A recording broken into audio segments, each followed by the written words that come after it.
Les modifications qui ont été apportées par la direction sur les tarifs au début de l'année 2009 font suite à des contrôles URSSAF, dont le dernier en date s'est déroulé en juillet 2007. Il faut savoir que depuis 1991, l'URSSAF, à raison d'un contrôle tous les 3 ans, vient mettre son nez dans les billets GP et essaye de les faire reconnaître comme étant des avantages en nature, donc des compléments de salaire déguisés. 2007 était une année fondamentale puisque l'URSSAF est arrivée avec des prérogatives renforcées par des circulaires ministérielles qui l'autorisaient à réclamer à Air France, salarié par salarié et destination par destination, le détail des billets Air qui ont été consommés avec, en face, le prix public Air France. C'est ce qu'on appelle de l'échantillonnage et on voit bien qu'avec ces prérogatives renforcées, l'URSSAF avait toute latitude pour faire reconnaître nos GP comme étant des avantages en nature. Pas avantage en nature, acquis social. C'est un acquis social mondial, on le rappelle, ce n'est pas une spécificité franco-française, puisque sous l'égide de l'IATA, au sortir de la Seconde Guerre mondiale, ces billets ont fait l'objet d'une négociation. Donc, in fine, ça aurait été une discrimination envers les salariés d'Air France de reconnaître les billets Air comme étant des avantages en nature, alors que d'autres salariés de compagnies aériennes étrangères ne sont pas concernés par ces mesures. Nous serions arrivés au bout du bout à une situation complètement absurde qui fait que les salariés Air France, pour échapper à l'avantage en nature, donc à une taxation et une fiscalisation, auraient été contraints de prendre des billets Z sur d'autres compagnies aériennes, laissant ainsi la place, à bord de nos avions, aux salariés d'autres compagnies étrangères qui auraient pu venir voyager à leur guise sur nos lignes. Et au bout du compte, l'État, dans aucun des cas, n'aurait pu prétendre à recevoir de l'argent, puisque l'avantage en nature s'apprécie de l'employeur vers son salarié uniquement.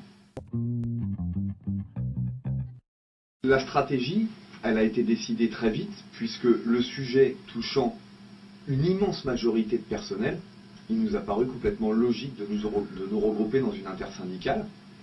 Cette intersyndicale, qui a vu le jour très rapidement après les annonces de la direction, a été constituée de 15 organisations syndicales sur 17 dans l'entreprise.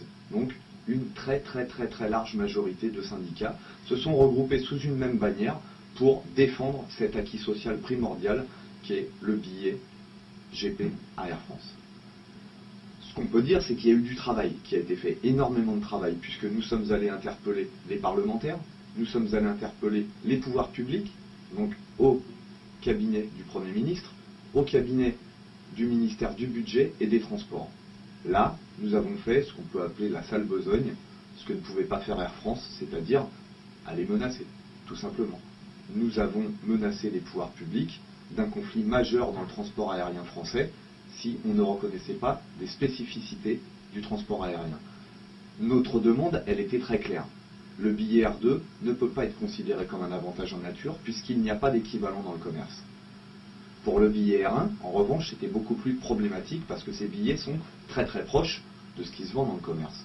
Par contre, notre exigence était la suivante. Nous ne voulons pas que nos prix de R1 soient comparés avec les prix publics Air France, mais avec les prix publics sur la ligne. Ça a toute son importance puisqu'on peut se comparer avec des compagnies aériennes qui pratiquent des prix de très loin inférieurs à ceux d'Air France, dans certains cas. Donc pour nous, c'était beaucoup plus avantageux. Nous avons fait plier le gouvernement, nous avons obtenu une circulaire ministérielle qui acte cette avancée.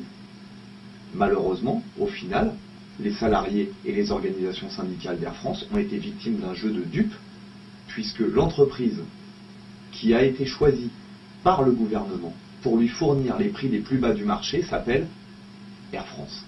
Cherchez l'arnaque. Pourquoi nous disons arnaque? Parce que le prix de nos R1 est calculé en année N-1, c'est-à-dire, pour calculer le prix des R1 en 2009, on se base sur les prix publics les plus bas constatés en 2008. Or, si Air France ne fournit pas les réels tarifs les plus bas, forcément, en bout de ligne, le prix de nos R1 s'en ressent.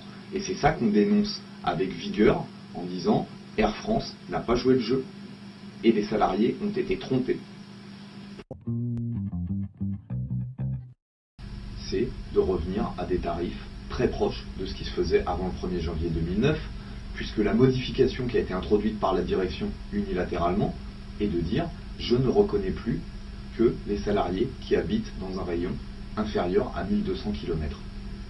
Ce qui prive de fait les salariés qui ont fait un choix de vie qui était possible jusque-là et reconnu par la direction d'Air France d'aller s'établir plus loin que cette limite des 1200 km.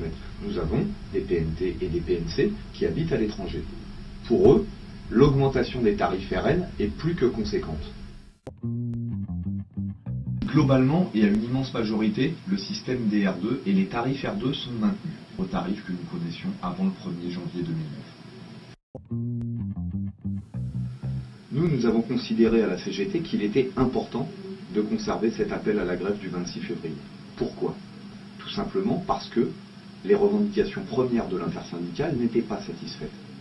Nous avons eu la sensation de démarrer un marathon avec l'intersyndicale et la direction d'Air France et de venir mourir à 1 kilomètre de l'arrivée. C'est ça qui a représenté la plus grosse frustration pour la CGT, c'est d'avoir fait plier le gouvernement en obtenant une circulaire ministérielle et de venir craquer tout proche du but avec la direction d'Air France. La première des revendications déposées par l'intersyndicale était légitime. Elle était de dire ce qu'Air France a su faire à la hausse concernant le prix de nos tarifs R1, elle doit aussi le faire à la baisse sur certaines destinations. Puisque sur les destinations long courrier, où la remise accordée aux salariés excédait 30%, la direction a augmenté le prix des R1 pour venir se coller à cette règle des 30% de l'URSSAF. Par contre, sur les billets courts et moyens courriers, la réduction tarifaire accordée aux salariés n'excède pas 10 à 15% de remise dans certains cas. Donc nous demandions aussi que cette règle des 30% puisse servir à baisser le prix de destination sur lesquelles il était possible de le faire.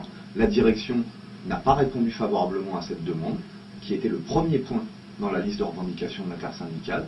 Nous avons donc considéré qu'il n'y avait aucune raison valable de ne pas lancer l'appel à la grève du 26 février. Déjà, ce qu'on peut dire, c'est que normalement le dossier était bouclé concernant les tarifs. L'action initiée le 26 février par la CGT a permis de débloquer un nouveau calendrier de discussion avec la direction. Donc nous allons aborder à cette occasion la problématique des tarifs. Nous allons aussi aborder avec la direction la problématique des partenaires, puisque l'État a déjà signifié à Air France qu'il ne concevait pas que des salariés qui n'ont rien à voir avec l'entreprise puissent voyager à des conditions tarifaires identiques à celles des salariés, puisque l'État considère que c'est un manque à gagner, en TVA notamment. Donc là-dessus, la CGT est très claire. Nous voulons le maintien intégral du système des accompagnants. Rappelons au passage que la direction unilatéralement a supprimé les N2, qui sont les partenaires qui voyageaient seuls, sans aucune concertation. La direction a également supprimé le R4, qui servait au PN pour faire embarquer des accompagnants, et aussi au personnel au sol en mission. Donc par rapport à ces attaques, nous avons envie, et d'une, de nous défendre, de deux, de nous organiser avec l'intersyndicale pour exiger de l'entreprise qu'elle négocie sur tous ces sujets. Pour nous, encore une fois, le plus important sera de retourner à des tarifs qui sont plus en rapport avec ce qu'on connaissait avant le 1er janvier 2009, et de deux, le maintien intégral du système des partenaires tel que nous le connaissons aujourd'hui. Il y a une chose qui est essentielle, c'est que les salariés soient derrière les organisations syndicales. Si nous sommes regroupés en intersyndicale, c'est bien pour peser sur les négociations. Nous représentons une force. Simplement, cette force, sans les salariés derrière, n'existe pas. Elle n'est rien du tout. Nous avons donc besoin que les salariés se sentent concernés, appuient nos démarches et nous rejoignent en cas de mot d'ordre de grève. Parce que si nous ne faisons rien sur les GP, il y a fort à parier, dans les années à venir, nous connaîtrons d'autres attaques frontales.